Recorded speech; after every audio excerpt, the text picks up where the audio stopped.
Maintenant que nous avons un peu traité des aspirations de la génération Y et Z, je passe à une étude de cas en relation avec ces aspirations et une étude de cas où l'attention est un défi majeur, mais aussi l'engagement, car il s'agit d'aller au-delà de l'attention elle-même.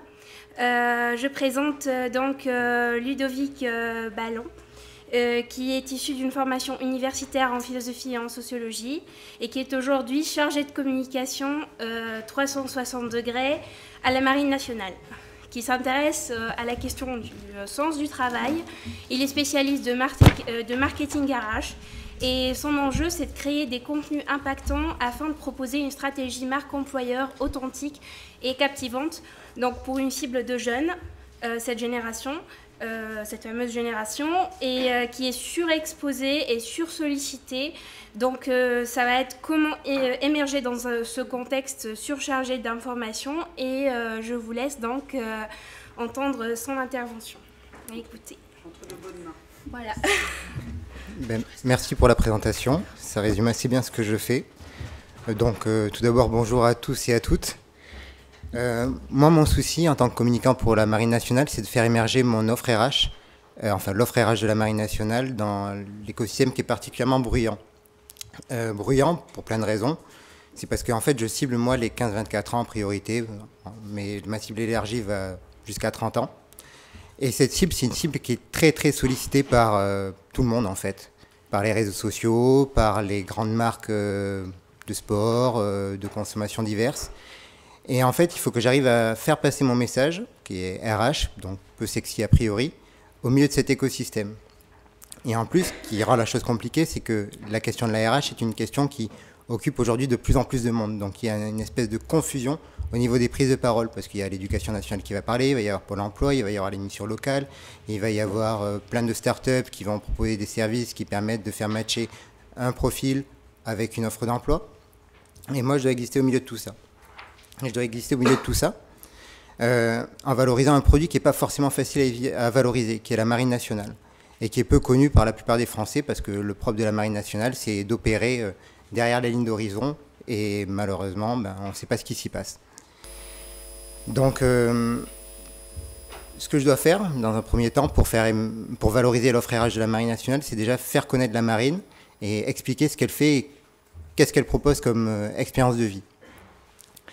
Et là, c'est un peu compliqué parce qu'en fait, la Marine, au niveau de ses missions, elle couvre un spectre de missions hyper large qui va de la dissuasion nucléaire, qui est une mission éminemment politique, jusqu'à des missions de service public comme la lutte contre le narcotrafic et d'autres missions qui sont plus militaires, qui sont souvent opérées dans un cadre interallié. Et donc, en fait, ma communication RH commence d'abord par une communication institutionnelle qui s'adresse à tous les Français et en priorité aux jeunes. Mais elle ne peut pas se limiter à ça parce que moi, mon objectif, c'est de recruter chaque année 4000 jeunes de 16 à 30 ans avec des niveaux scolaires très variés qui vont de la 3e jusqu'à Bac plus 5. Et ça dans une variété de métiers assez folle. Cette variété de métiers est accentuée par le fait en fait, que la Marine nationale, en soi, si je devais la comparer à une entreprise civile, en fait, c'est une petite entreprise mère adossée à 4 grosses filiales. La filiale des bâtiments qui naviguent sur l'eau, la filiale des bâtiments qui vont sous l'eau, les sous-marins, la filiale des bâtiments qui opèrent au-dessus de l'eau, les aéronefs, etc., au-dessus des mers et océans, et une autre filiale qui est méconnue, qui est une filiale constituée de fantassins, donc les fusiliers marins et commandos. Donc je dois valoriser tous ces univers et les 50 métiers que proposent ces univers-là. Et en plus, ce qui est compliqué avec ces 50 métiers qui représentent au final une énorme gamme de produits, c'est que pour chacun de ces produits, j'ai une profondeur en moyenne de 3 niveaux. Parce qu'en fait, je recrute des gens sans diplôme, on va recruter des gens avec un niveau scolaire compris entre Bac et Bac plus 2, et d'autres avec un niveau scolaire qui va de Bac plus 3 jusqu'à Bac plus 7. Donc pour expliquer tout ça et le valoriser, déjà je dois bien comprendre mon institution, lui porter une véritable attention. Et au-delà de mon institution, je dois prêter une attention au vécu des salariés de cette institution. Parce que c'est leur expérience de vie que j'ai valorisée. Et si pour le coup je suis un peu trop racoleur, un peu trop marketeur dans mon approche, ben là, je vais avoir une levée de bouclier en interne et ça ne va pas le faire parce que l'interne est un super levier pour convaincre. Parce qu'aujourd'hui, comme dans la grande consommation, les gens, avant de s'engager dans une entreprise, ils aiment bien avoir des retours clients. Donc il y a même des sites qui proposent aujourd'hui de noter sa propre entreprise et de témoigner. Et donc moi, je préfère prendre les devants là-dessus et m'appuyer sur l'interne et le mettre face caméra pour, par exemple, témoigner de ses expériences de vie. Voilà. Au-delà de l'interne, vu que mon but c'est de faire matcher ce que propose la Marine nationale avec les aspirations de la jeunesse, il faut vraiment que je m'intéresse à ce qu'est la jeunesse. Et en fait, quand on s'intéresse à la jeunesse, on se rend compte très vite que c'est pas une seule chose en fait, et qu'elle n'est pas homogène, elle est diverse, parce que quand on vit près des côtes, c'est pas pareil que quand on vit dans une grande métropole dans les terres. C'est encore différent quand on est diplômé que quand on est décrocheur scolaire. Et moi, je dois m'adresser à tous ces publics-là. Parce que, en fait, je travaille pour une institution publique et moi, mon but, c'est de diffuser l'information à tous les jeunes Français pour qu'ils aient accès à la possibilité de s'engager dans l'une des carrières que propose la Marine nationale. Voilà. Donc, pour faire cela, je m'appuie sur deux gros dispositifs de communication. Une campagne plurimédia, publicitaire, que l'on peut voir en télévision, en affichage dans les abribus, dans le métro, etc. Et je couple cette campagne, qui a une finalité très axée notoriété, à des dispositifs tactiques qui, eux, cherchent à transformer les gens qui ont été touchés une première fois par mon message en candidats potentiels. Et puis ensuite en recruter. Et là, je vais m'appuyer en fait sur un réseau de 47 entités sur tout le territoire national qui vont opérer des opérations très tactiques en montant des événements, en faisant des relations presse, en construisant des partenariats avec l'éducation nationale ou les acteurs de l'insertion et de l'orientation.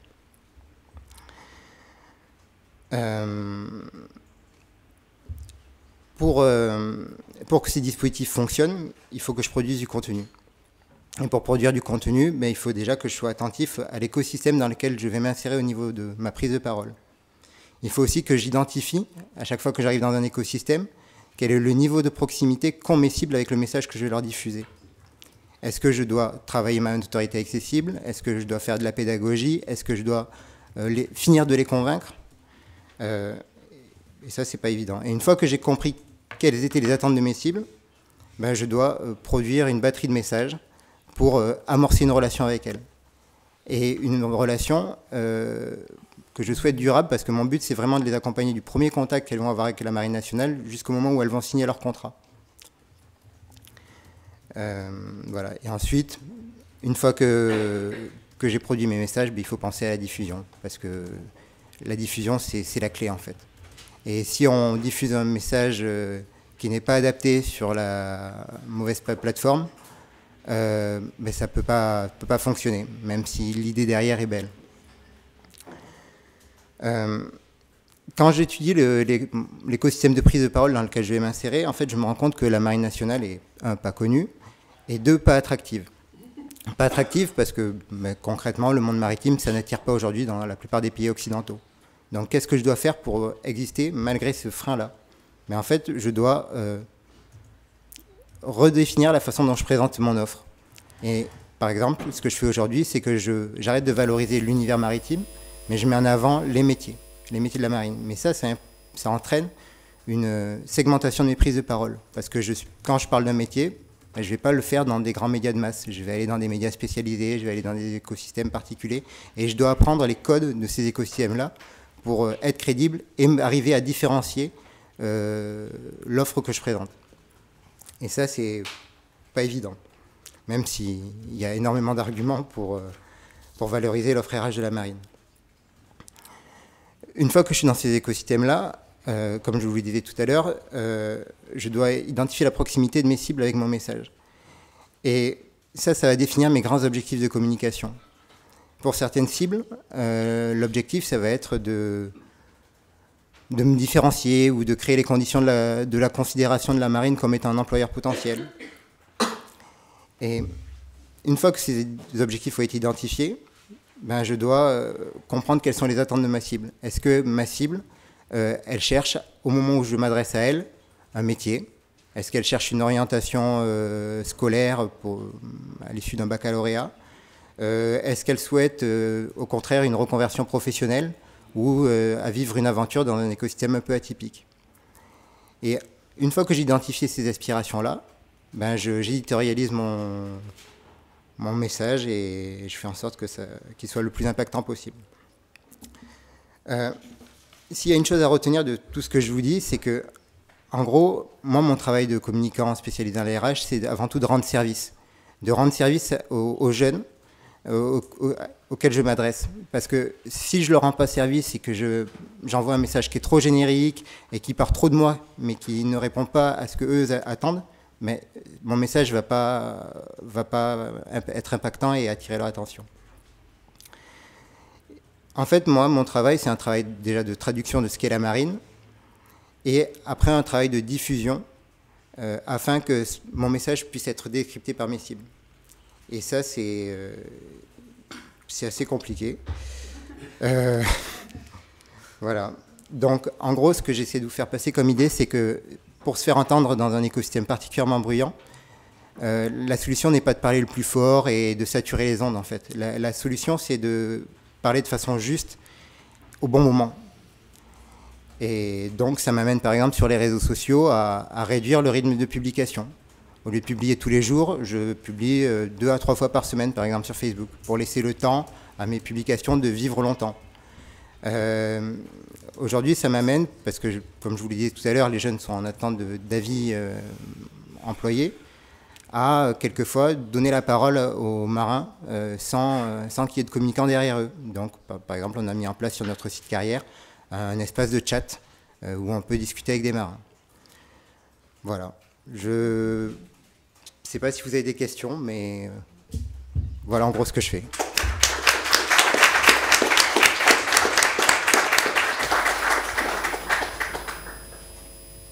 Des questions? Ce qu'on réalise, c'est que c'est quand même un travail de dentelle. Oui. Pas du tout d'arrosage. Oui, exactement. Vraiment être passé. Ça s'est fait à quel moment ce basculement de bon, faut y aller au Karcher, ah non, il faut travailler dans la finesse, et avec quel résultat? Ça s'est fait à partir du moment où en fait on s'est rendu compte que offrir un emploi ne suffisait pas pour être attractif.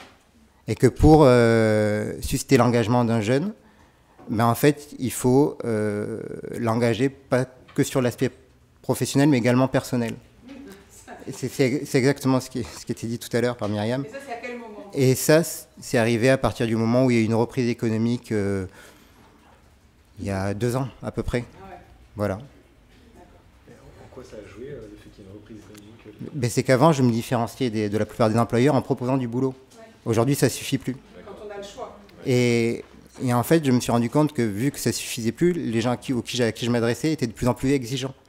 Et demandaient à savoir quelle était la réalité des métiers, quelle était la spécificité d'être ingénieur nucléaire dans un sous-marin plutôt que dans une centrale EDF. Et tout ça, ça m'a obligé à vraiment me replonger dans la réalité du vécu des marins. Mais c'est vrai aussi pour les décrocheurs et pour les gens qui n'ont pas beaucoup de choix. Oui, c'est vrai également parce que... Non, mais les décrocheurs, c'est exactement le cas parce que les décrocheurs, en fait, ils commencent à décrocher du système scolaire, ils commencent à construire en fait une défiance vis-à-vis de tout ce qui est relatif à l'État. Ouais. Et face à eux, ben, en fait, moi, je dois les réconcilier avec ça avant de leur proposer une carrière. Et cela, c'est un travail d'approche progressive, en fait.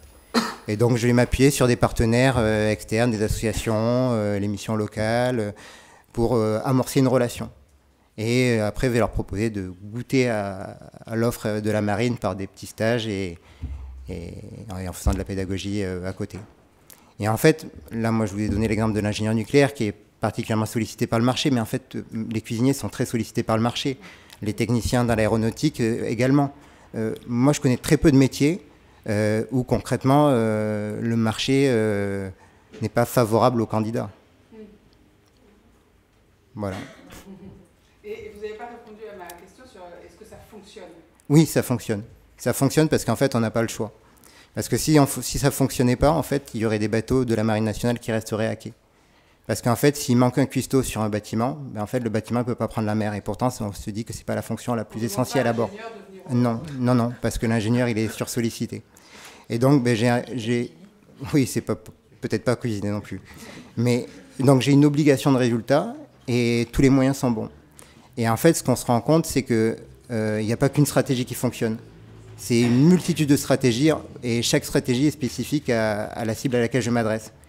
Et en fait, ma cible est, pour un même métier, très hétérogène. Mes cibles sont très hétérogènes pour un même métier. Et donc, en fait, c'est pour ça que je m'adosse à des dispositifs tactiques locaux, qui, eux, connaissent mes interlocuteurs sur tel ou tel territoire. Oui, et d'ailleurs, dans les éléments tactiques, les leviers tactiques que vous avez évoqués, les événements, les RP, les partenariats avec l'éducation nationale... Il y en a plein d'autres. On est quand même beaucoup dans le relationnel. Oui. Parce qu'en fait, les gens sont en demande de relations, de conversations.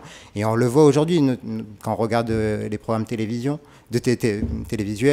on voit qu'ils proposent souvent de continuer la conversation sur les réseaux sociaux, avec un deuxième écran. En fait, ça fait partie de nos usages aujourd'hui d'être dans une conversation permanente. Donc pourquoi il en serait autrement pour le recrutement? Et en fait, les pratiques qu'il y a dans la vie de tous les jours, en fait, elle s'applique au recrutement aujourd'hui. Quand on a un site carrière, il faut qu'il soit aussi ergonomique qu'un site de grande consommation. Quand on est dans le recrutement, il faut être multicanal. C'est une nécessité. Parce que dans la vie de tous les jours, nous sommes tous multicanaux dans nos échanges, en fait.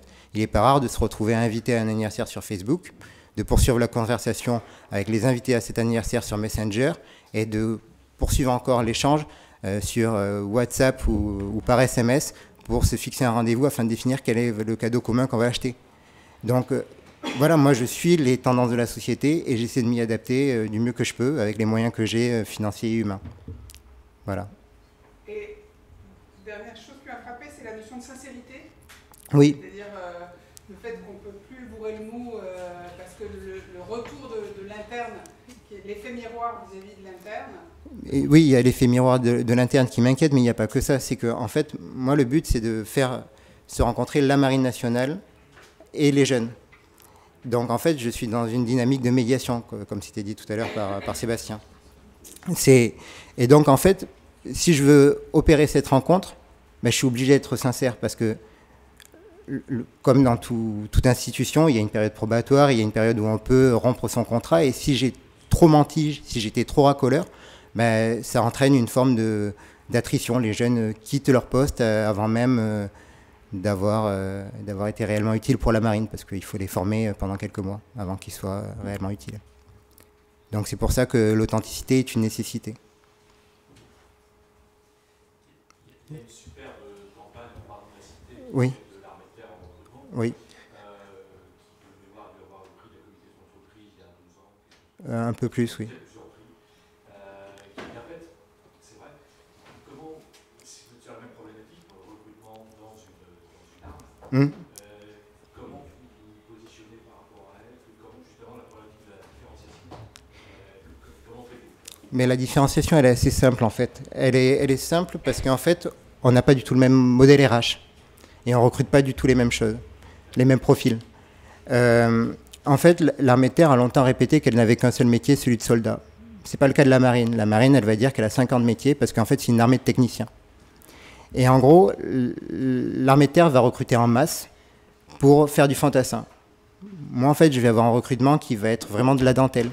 Je vais recruter 5 cuisiniers, 5 ingénieurs nucléaires, 5 experts de la cybersécurité, 20 manœuvriers. Et donc, en fait, je n'ai pas du tout la même approche que l'armée de terre. J'ai une approche qui va être beaucoup plus segmentée. Et je n'ai pas les mêmes choses à proposer que l'armée de terre. C'est que l'armée de terre a un dispositif de formation interne un peu analogue au nôtre, mais nous, on est beaucoup plus proche de l'éducation nationale, de l'enseignement supérieur. Et donc, en fait, on va proposer des formations qui vont être reconnues aussi dans le civil. Et donc, en fait, je n'ai pas le même message à porter que celui de l'armée de terre. Par exemple, la marine recrute des contrôleurs aériens avec un niveau juste bac, ce qui n'est pas le cas dans le civil où il faut souvent être très bon en maths, avoir fait des études supérieures, etc. Et en fait, on va les former en interne. Et à la fin de leur contrat dans la marine, ces gens-là pourront se repositionner dans un aéroport parce que leur diplôme aura été reconnu. Ce n'est pas le cas de toutes les armées. Donc c'est en ça que je me différencie de l'armée de terre. Et puis après, on n'a pas la même histoire ni le même univers à valoriser. Moi, comme je vous le disais, j'ai 4 univers d'emploi à valoriser. En fait, la marine a tous les métiers des 2 autres armées, sauf celui de conducteur de char, ce qui n'est pas le cas de l'armée de terre. Ils n'ont pas de bateau, l'armée de terre. Voilà, ni de sous-marin. Voilà. Ce que je trouve super intéressant, c'est que la communication RH aujourd'hui, c'est vraiment ce qui donne des leçons au reste de la com en général. Parce que tu te dis effectivement, vous êtes dans une population qui est vraiment ce que rejoint ce que disait Myriam sur la génération Z, etc. C'est vrai que ça donne vraiment des ingrédients de finesse, vraiment de dialogue, de choisir les bons mots, d'être dans un truc, à chaque fois, comme tu disais, d'adapter en fonction du canal. C'est ça. C'est très important. Et c'est vrai que c'est une bonne leçon, moi, je trouve, pour tout ce qu'on peut faire derrière, tout ce qu'on peut dérouler, quoi. Mais en fait, ça fait tout bouger. Ça fait tout bouger dans une... Exactement. La façon dont tu racontes une histoire. Exactement. En fait, exactement. Parce que la marque employeur, en fait, c'est quelque chose qui touche à la raison d'être de l'institution. Donc, en fait, toute prise de parole de l'institution peut servir la marque employeur. Et donc, tout a tendance à se rapprocher et on segmente de moins en moins les communications et on travaille de plus en plus de façon intégrée. À tel point que le slogan de la campagne publicitaire qui est actuellement diffusée par la Marine nationale, c'est « Ensemble, nous sommes marins ». Ensemble, nous sommes marins, en fait, c'est un message qui s'adresse autant à l'interne qu'à l'externe, en fait. C'est « Ensemble, nous sommes marins » quand on s'adresse à l'externe, c'est « Avec notre accompagnement, vous pourrez devenir marin ». Mais quand je m'adresse à l'interne, c'est « Sans vous, sans votre aide, on ne pourra pas créer la marine de demain ». Et donc, voilà, donc en effet, ça fait bouger beaucoup de choses, la marque employeur. Anne-Laure ? Non ? Je voulais rajouter en fait un point qui pour moi est aussi un des éléments clés de votre génération.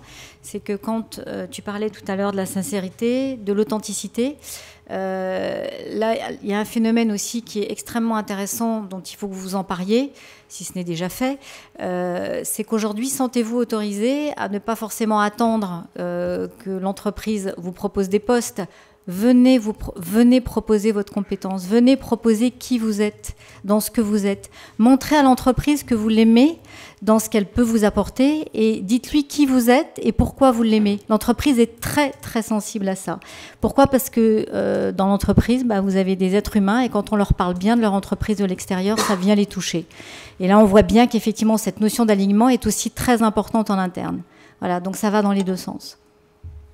Je peux que confirmer ce qui a été dit, parce que pour le coup, pour ma part, quand je me suis engagé dans la Marine nationale, en fait, j'avais rien à voir avec la Marine nationale et j'ai pu un peu déranger les officiers auprès desquels je me suis adressé, parce que pour le coup, j'avais fait des études de philosophie. La seule chose que j'avais à leur proposer, c'est que la question de l'engagement m'intéressait et la question de la jeunesse m'intéressait, et que moi, pour le coup, je voyais une cohérence entre mon engagement en philosophie et la Marine nationale. Et ce discours les a touchés et ils m'ont créé un poste. Et aujourd'hui, ça fait 5 ans que j'y suis. Donc, tout est possible.